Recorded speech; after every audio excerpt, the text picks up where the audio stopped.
please sum up today's event. All right, so today is the End FGM day, where the country is actually trying to work towards zero FGM by 2025. So there's a lot of sensitization going on. We heard the PS talk about ending FGM, and the focus points today were Elgeyo Marakwet and Marsabit, where it's prevalent. But here in Nairobi, we also have a lot of FGM going on. We need to sensitize the elders, the men, that we need to end this vice, because it is actually dehumanizing a lot of women and young girls. Girls bleed to death. Women get sewn up with thorns in certain cultures, and then they cannot even have children. They cannot even have proper sex, and they cannot even give birth. Some of them end up with infections, and it's just a vicious circle of so many wrongs. So as a country, we have decided that we want to end FGM in line with the international call to end FGM. It was actually pronounced by Uhuru Kenyatta when he was at Women Deliver in Vancouver, and Kenya is committed to ending FGM. So if you know of any town, community that is still practicing FGM, please report to your nearest authority. We need to end this vice. It is illegal, right? And it is criminal to actually commit the offense of FGM on any girl or woman. So that was one of the celebrations that we held today, in line with giving out some clean energy cookers. In December, we gave out over 2,700 people were not able to come and collect. So today was the day that they were here to collect their cocoa jikos and their cocoa cookers. So we're promoting clean energy. It's also safer to use because the gadget itself has got a lot of safety features.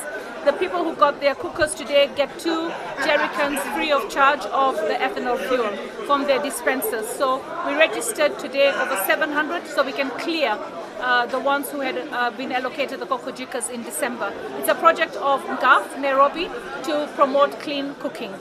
And we were also giving out 13 million shillings worth of checks. Those are 2 quarters of bursary checks. We catered for high school as well as colleges and universities. We have quite a number of applicants that did show up to collect. We will try and make sure that the rest, we urge the rest to collect their checks within the next 48 hours, failure to which those checks will be cancelled. The waiting list is long and others will be issued the checks. So for me, it's to ensure that the children that we have sponsored, we ask the parents to ensure that they study hard, because they're getting an opportunity to go to school, paid for by government, to study hard and to try and become responsible citizens of society. Education is key. Today we had the chair of the new Social Health Authority, Dr. Timothy. He was here. He talked about the transition from NHIF to SHIF and the various categories on SHIF. Public participation is going on, so when you hear about the public participation, go out there and talk. The government wants to commit to providing universal health care to everyone as part of our constitution, and also, of course, will require a lot of money. They've moved from 80 billion to 270 billion. That's a big increase to provide proper health care.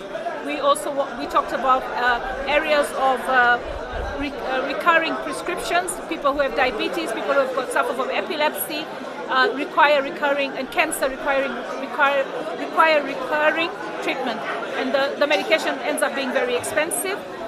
We also talked to the Education Director General, Elias Abdi, who talked about the fact that Nairobi will get 3,000 classrooms.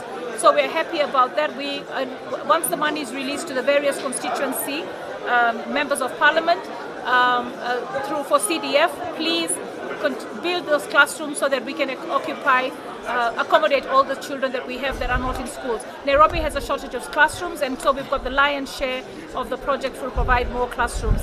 So for me, we've met many people here who came because they heard we had a bursary event, and we've tried to make some interventions. My office will pick that up, but our funds are limited. I wish we reach a point where we do not really need to give anyone bursaries because we make education free.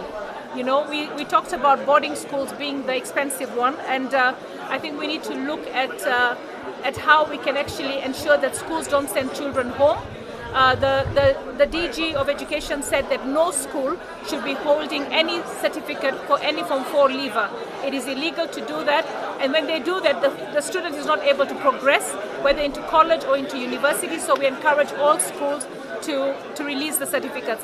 Having said that, I know that there are certain boarding schools in Nairobi that have huge sums of money being owed to them, and it's literally paralyzing the schools because the families have not been able to pay.